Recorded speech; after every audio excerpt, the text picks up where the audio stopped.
subindo, eu não sei. Por quê? A Bíblia diz assim, riqueza e fazenda são herança dos pais, mas do Senhor vem a mulher prudente. Riqueza e fazenda são herança dos pais, mas do Senhor vem o marido prudente. Ou seja, vai doer agora, hein? É obrigação nossa deixarmos herança. É obrigação, não é opção. Tem coisa na vida que é obrigação. Mas isso é ganância. Não, isso não é ganância, não. Isso é praticar a palavra de Deus. O que é o contrário do que eles falam ganância? É a pessoa se acostumar com o pior quando Deus chama ele para ver o melhor. O ladrão vem senão para matar, roubar e destruir, mas Jesus veio dar vida e vida com abundância. Eu não estou falando aqui porque eu estou vendo pessoas bem que não contribuem. Não é isso. Eu estou vendo as pessoas acomodadas, tem medo de ir, tem medo de arriscar, tem medo de fazer. Por quê? Porque perdeu essa firmeza. Gente, nesses 25 anos aqui, o que eu percebi? Dentro dessas colocações que o Fernando já fez, pessoas que chegaram arrasadas, começaram a construir e reconstruir a vida, ficou tão bem, e naquele auge, né, eu vou voltar ao exemplo de Davi, que eu sempre uso. Nós, seres humanos, nós somos engraçados, nós somos esquisitos demais. Quando está tudo mal, a gente ora, busca Deus, a gente luta, a gente entra em guerra, em oração, em jejum. E quando está tudo mal, aí quando está tudo bem, a gente vai escrever problema igual Davi. Davi guerreou, matou gente, Davi fez e aconteceu. Quando estava tudo bem, ele só esqueceu um detalhezinho. Pode observar o texto. Era tempo dos reis irem à guerra, mas aí Davi resolveu ficar no palácio. E dali para frente foi só para trás. Era tempo de quarta-feira à noite para o culto, mas o bonitão, a bonitona resolveu, não, hoje eu não estou afim. Hoje eu vou ver Netflix. Hoje eu vou maratonar. Era encontro de casais, mas hoje eu vou assistir Prova de Fogo. Também é uma lição para casais.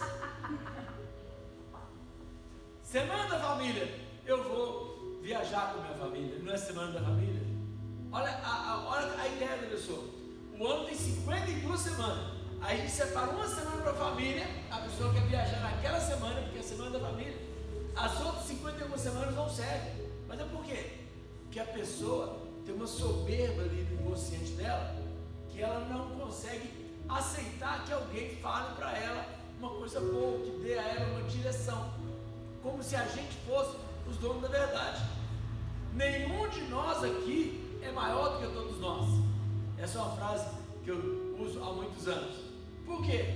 Conhecimento compartilhado é conhecimento multiplicado. Fala comigo. Conhecimento compartilhado é conhecimento multiplicado. De novo, bem forte agora. Conhecimento compartilhado é conhecimento multiplicado. Vou te dar um exemplo. Eu tenho aqui duas barras, dois microfones, todo mundo vê. Dois microfones. Eu dou esse microfone para o Lulu e fico com o outro. Eu tinha dois, agora eu tenho quantos? Eu tinha dois, agora tem quantos? Um. Metade do meu patrimônio foi embora. Agora, eu sei, você tem carteira de motorista. Moto não, né? Eu sei pilotar uma moto. Tá. Outro dia eu estava experimentando uma moto, os irmãos ficaram olhando, eu falei, irmão, você tem carteira. Porque a pessoa está nova na igreja e fala, ó, o pastor, andando sem carteira. Por que eu não teria carteira? Existe carteira de moto há muito tempo, desde quando eu era menino. Moto existe há muito tempo. Eu estou no tempo da XL. Não, XL é mais nova ainda. Época da lambreta. Não, DT ainda está nova, tem uma antes, depois da lambreta do Edilson lá. É duas? Esqueci agora. Uma era Honda, a outra era Yamaha. Eu sou do tempo dela. Aí, olha só, olha o paralelo. Eu tinha dois microfones, dei no Lu, fiquei com um só. Agora, eu sei pilotar moto, ela sabe dirigir. Ela me ensina a dirigir e eu ensino a pilotar moto. O que nós temos agora? dois tipos de conhecimento. Por isso que conhecimento compartilhado é conhecimento multiplicado. Ela sabia pilotar o carro, agora sabe pilotar o carro e moto. Eu sabia pilotar a moto, agora sei pilotar carro e moto. Por quê? Porque nós compartilhamos os nossos conhecimentos. Quem entendeu, diga amém. Amém. Conhecimento compartilhado é conhecimento multiplicado. Então, voltando aqui ao assunto, né, que nós estamos tratando, a pessoa chega, reconstrói a vida dela e ela fica no auge. Quando ela fica bem, aí põe lá, Deuteronômio 8,17, por favor. É o texto que o Fernando citou. Ele é maravilhoso. Ele é maravilhoso porque ele dá aquela pancada. Porque isso aqui, gente, não é que eu vou falar assim, você está bem, e agora você esqueceu da casa de Deus. Não. Você pode ir além, você pode fazer melhor. O que o diabo quer? Quer provar que você não pode. Ele quer provar que você não pode. Ele não quer que você desfrute. Por quê? Durante séculos as igrejas evangélicas pregaram, fizeram apologia à pobreza. Para ir para o céu tem que ser pobre. Os ricos não herdarão o reino de Deus. Não tem isso na Bíblia. É só na cabeça de muito religioso. Tem muita coisa que está na boca do povo, está na boca do povo crente, que não está na boca de Deus. Por isso que alguém falou assim, Jesus é maravilhoso, o fã-clube dele tem um problema. Mexer com o crente é complicado, né? Jesus é maravilhoso. Ninguém discute Jesus, o negócio é mexer com o crente. O crente ele é complicado, tem uns crentes que são complicados. Eles pregam uma coisa e fazem outra. Vou direto no ponto que eu falo todo dia, porque aí ninguém já ficou dúvida. Ninguém ficou dúvida. Paulo falou assim, os que não cuidam dos seus, especialmente da sua casa, negam a fé e é pior do que o infiel. A maioria das pessoas não se preocupa em estudar o assunto chamado família. Perde a família dentro da igreja, pastores perdendo a família dentro da igreja, líderes perdendo a família dentro da igreja, membros perdendo a família dentro da igreja. Pastor, porque meu filho não se adaptou. Claro que não se adaptou. Como é que seu filho vai se adaptar num lugar que você reclama, num lugar que você fala mal, num lugar que você só vê os defeitos? É por isso, comece a falar mal da sua casa, da casa que você mora, para você ver a vontade que os meninos dão de mudar logo. Por que eu falei que criou esses problemas? Ou é na infância ou é no casamento? E normalmente o problema do casamento teve a origem da infância. Por isso, é uma contradição dos crentes não cuidar da própria família. Jesus falou assim, ficai, vocês vão ser, em Jerusalém, até que seja revestido de poder. Fique em casa até que o poder chegue. Quando o poder chegar, você seja testemunha. Sereis minhas testemunhas, tanto em Jerusalém, como em toda a Judéia, Samaria e até os confins da terra. Mas é mais fácil pregar para os distantes. Para os distantes você não precisa praticar, é só falar. É o que muito crente faz, só fala. O que eu já venho falando aqui há anos? Pregue o tempo todo, se for necessário, fale. Obrigado. Maravilha. É forte de Deus. Vamos lá, 8,17. Não digas, pois, no teu coração, a minha força e o poder do meu braço me adquiriram essas riquezas. Antes te lembrarás do Senhor teu Deus, porque é Ele que te dá força para adquirir riquezas, para confirmar a sua aliança, que sob juramento prometeu a teus pais, como hoje se vê. Se te esqueceres do Senhor teu Deus e andares após outros deuses e os servires e os adorares, protesto hoje contra vós outros, que perecereis. Como as nações que o Senhor destruiu diante de vós, assim perecereis, porquanto não quiseste obedecer a voz do Senhor vosso Deus. Olha como é que é abrangente o texto. Gente, teve notícia essa semana, alguns devem ter visto, um juiz que foi preso depois de espancar a esposa. É falta de dinheiro? Provavelmente não. É falta de estudar? Provavelmente não. É falta de diploma? Provavelmente não. É falta de quê? É falta de Deus. Aí fica fácil. É falta de Deus. Aí você chega lá, o cara é crente. Pode ser. Não se engana, não. Você já teve notícia aí de crente que fez coisas assim ou coisas piores, né? Se é que tem coisa pior, e tem outras coisas, são situações diferentes. O que eu quero mostrar? Que o que o Fernando falou aqui, a questão não é só o dinheiro, é outras coisas. Por quê? O risco que a gente tem é de crescer, porque eu que falei aqui que quando está lá em cima, desce e sobe. Por quê? De uma geração melhora para outra geração. Uma geração vai até um ponto e a outra geração dá prosseguimento, igual o correio de revezamento. Olha só, o meu avô realmente era rico. Mas ele matou a esposa com tiros. Não, você está confundindo. Então é outro? Tá aqui. De 6 em 6 horas a gente mata um. Vamos acabar com as mulheres. Vamos acabar com elas, depois mata o outro e acaba esse negócio. Tá. Então, gente, a questão é o seguinte: meu avô era rico. Por quê? Ele estudou bastante. Quando estava para ser ordenado padre, ele conheceu a minha avó e ele falou: vai dar para assumir o ministério de padre, não, eu vou casar. Aí ele casou, aí, né, imagina, nós estamos falando de 1800 e alguma coisa. Minha mãe nasceu em 1922, então, comecinho de 1990, 1900 e eu comecinho de 1900. Aí minha avó faleceu. Ele casou de novo. Com isso, o Deus já começou a bacalhar para o lado da minha mãe.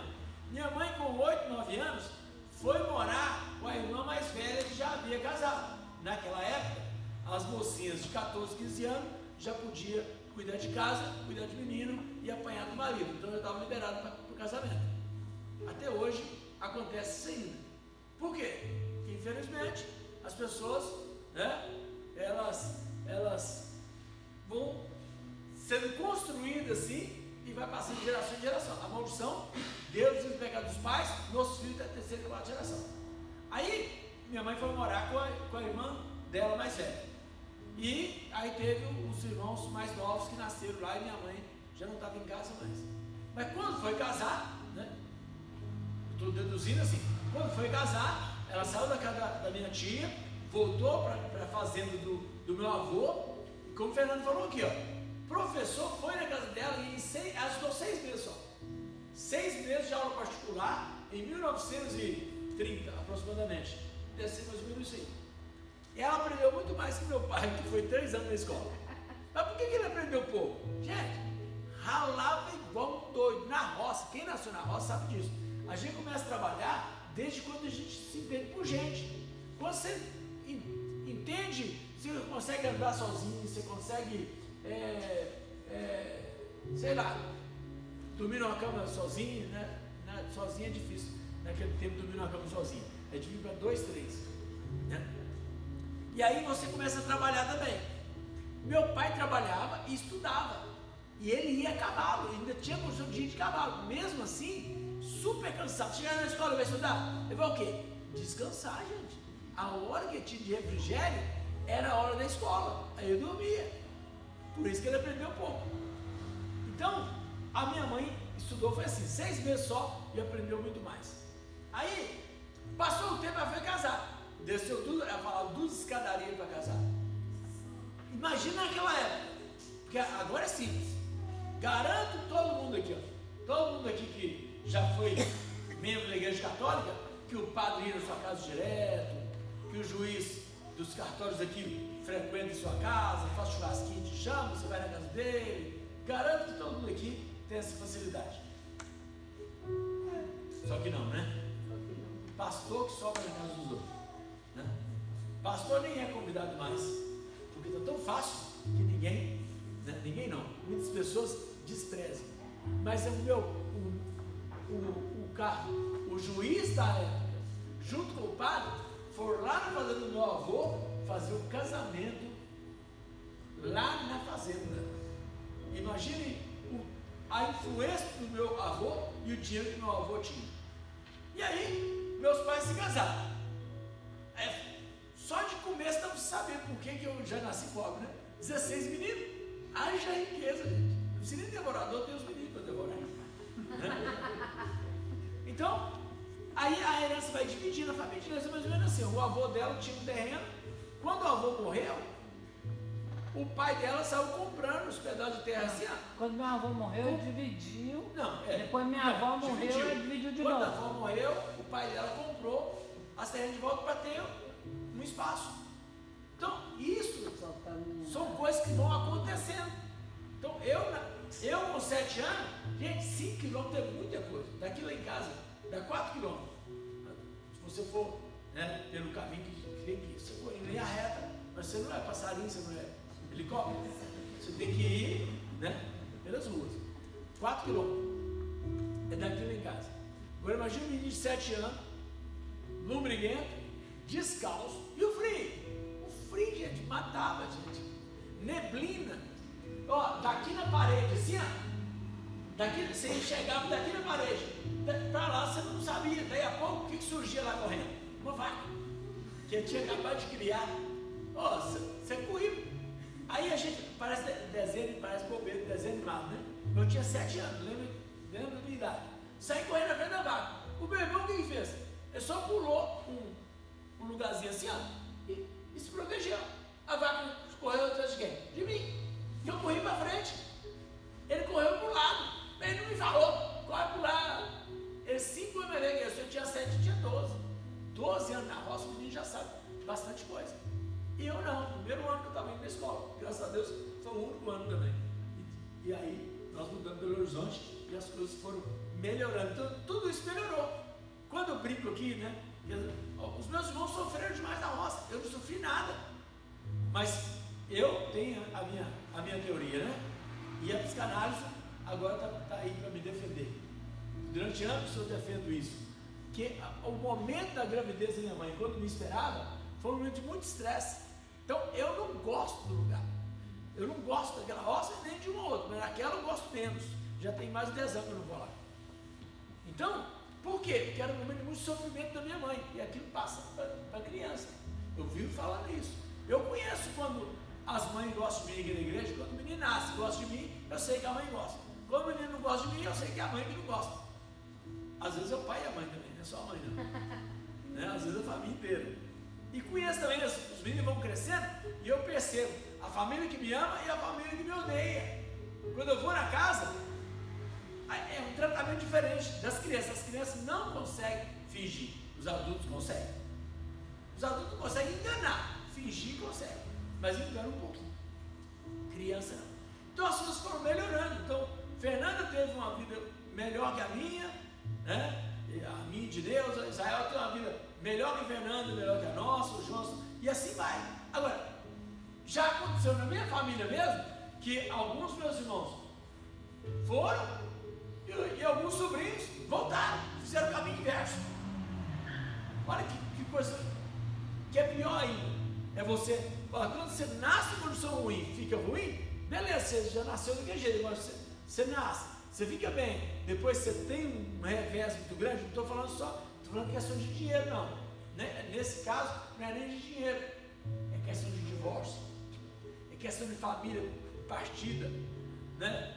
Eu estou gravando uma série, que a pergunta é, o divórcio é disfuncional ou não? Eu exagero. É forte? É forte. Porque o divórcio, ele pode funcionar assim. É a salvação de muita gente. É o fim do sofrimento de muita gente.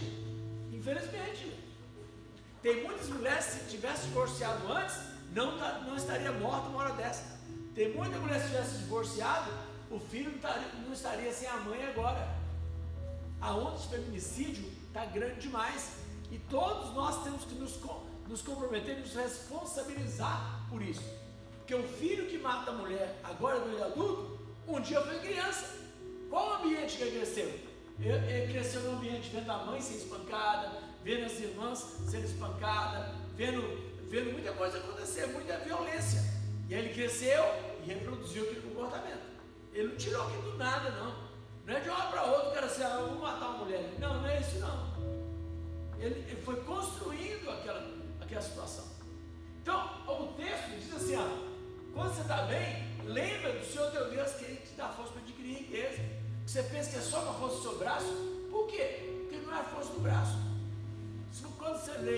Quando você lê Eclesiastes, você percebe que a riqueza não é para os mais inteligentes, a vitória não é para os mais fortes. Ainda tem as coisas que acontecem que a gente chama de acaso. Agora, o acaso acontece com o crente? Claro que acontece, mas você tem uma outra compreensão disso. Por quê? Porque a riqueza não é o principal foco nosso. O principal foco nosso é estar na presença de Deus, fazendo a vontade de Deus e sabendo interpretar os momentos difíceis. Alegrai-vos da esperança, sede paciente em tribulação e perseverai em oração. Vão ter momentos difíceis, como Jó. Jó é o homem mais rico do Oriente. Teve um momento difícil, mas Deus mudou a história de Jó quando ele fazia o quê? Orava pelos seus amigos. Ele continuou temente a Deus. Ele se posiciona ali para fechar o livro, para encerrar. Jó, no momento mais difícil, falou assim: ainda que eu morra, eu esperarei nele.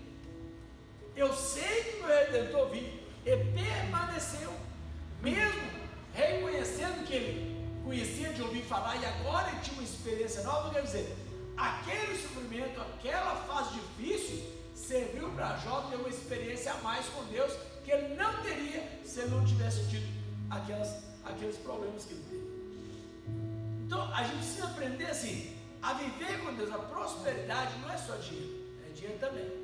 Então nós temos que saber o que eu preciso. Tem uns que precisam de dinheiro. Não pode ficar com essa bobagem. Antes pingado que secar, vou pegar meu dinheirinho, né? Meu salarinho, meu empreguinho, é tudo ruim. Vou fazer uma empresinha, uma lojinha, vou ter um lucrinho. É só coisa assim que demonstra que aquilo é inferior. Vou arrumar minha casinha, meu quartinho, meu carrinho, a minha motinha. Tem uns que falam da minha mulherzinha, meu maridinho.